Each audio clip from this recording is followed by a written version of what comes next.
નમસ્તે વિદ્યાર્થી મિત્રો, કેમ છો? મજામાં ને? ધોરણ 7 વિષય હિન્દી.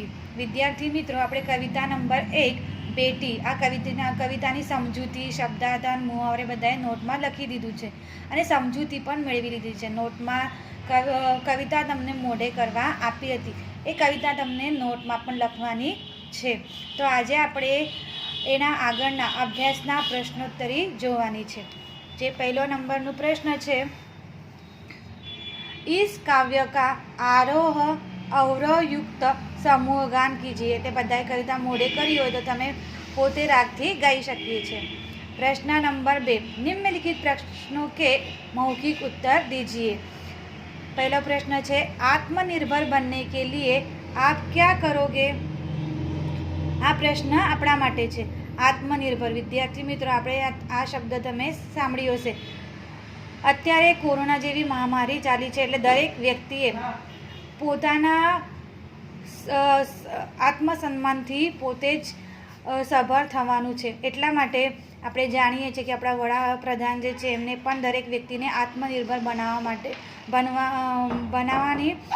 બનવાની આવી મહેનત કરવાની, સફળ થવાની પણ આજ્ઞા આપેલી છે. તો વિદ્યાર્થી મિત્રો, आत्मनिर्भर बनने के लिए आप क्या करोगे? तो आत्मनिर्भर बनने के लिए हमें पढ़ाई करना ज़रूरी है. हम जब पढ़ेंगे तो अपनी योग्यता की अनुसार ही कोई काम कर सकेंगे. हमारा काम भला ही छोटा क्यों न हो, परंतु उसमें सफल होने की हमें पूरी कोशिश करनी चाहिए. आपको कोई भी क्षेत्र में जो काम अच्छा लगता हो तो उसमें हमें आत्मनिर्भर बनने की ज़रूर कोशिश करनी चाहिए. बेटी पढ़ लिख कर क्या करेगी? तो बेटी पढ़ लिख कर मेहनत करेगी और अपने पैरों पर खड़ी होगी. वह सारी दुनिया को देखेगी और समझेगी. इस तरह बेटी आगे पढ़ेगी और दुनिया को दिखा देना चाहती है कि वह भी इस दुनिया में किसी से कम नहीं है. बेटी की तरह आप किसका सहारा बनने के लिए क्या क्या करेंगे? तो बेटी की तरह हम भी दूसरों का सहारा बनने से पहले स्वयं को इस लायक बनाएंगे कि हम किसी की मदद कर सके, किसी का सहारा बन सके, किसी का आधार बन सके.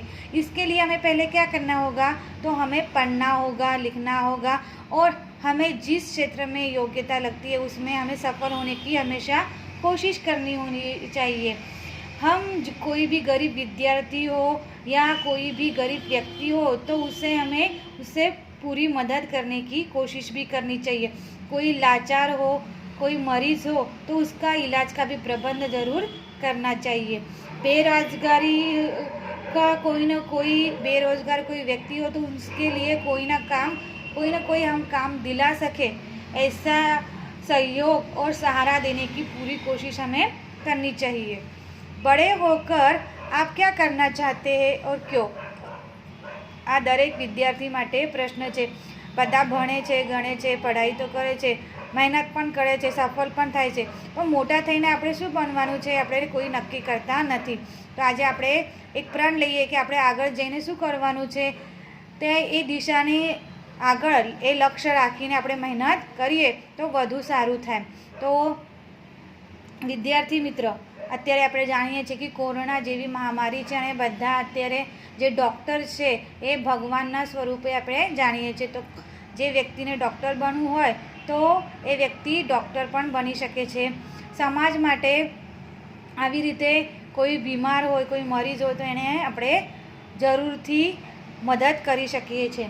તો બડા હોकर मैं डॉक्टर बनना चाहता हूँ. मैं देखता हूँ कि पूरी तरह की दुर्घटनाओं के कारण देश में अपंगों की संख्या बढ़ती जा रही है. लाचार अपंग अपना ठीक से इलाज नहीं कर सकते.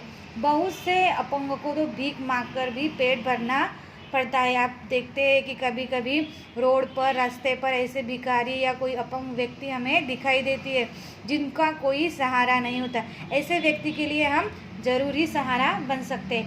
समाज में अपंग के लिए कोई सम्मान नहीं देता. वे बेचारे आंसुओं के घुट पीकर जाते हैं. मेरा प्रयत्न होगा कि मैं ऐसे अपंगों की अपंगता को मिटाकर उन्हें अपने बल पर जीना सिखाना, उनको आत्मनिर्भर बनाना सिखा सकूं. प्रश्न नंबर 5, आप जीवन में क्या करना चाहते हैं? આપણું પોતાનું જીવન ભગવાને આપેલું છે, તો જીવનની અંદર આપણા કર્મ બહુ મહત્ત્વના હોય છે. તો આપણા જીવનની અંદર આપણે કયા કયા કામ કરવા ઈચ્છીએ છીએ? तो मैं जीवन में समाज और देश की सेवा करना चाहता हूँ. मैं लोगों को बुरे व्यसनों से छुटकारा दिलाना चाहता हूँ. जाति पाति का भेद मिटाकर सबको समता का पाठ पढ़ाना चाहता हूँ. देश में बढ़ रही बेईमानी भ्रष्टाचार मिटाना चाहता हूँ. मैं एक आदर्श समाज का निर्माण करना चाहता हूँ. मैं अपने देश की जनता को सुखी बनाना चाहता हूँ. तो बधाए भणी गणीने अपनी भारतीय समाज माटे अपना देश माटे आवा सारा कार्य करवानी जरूरत है.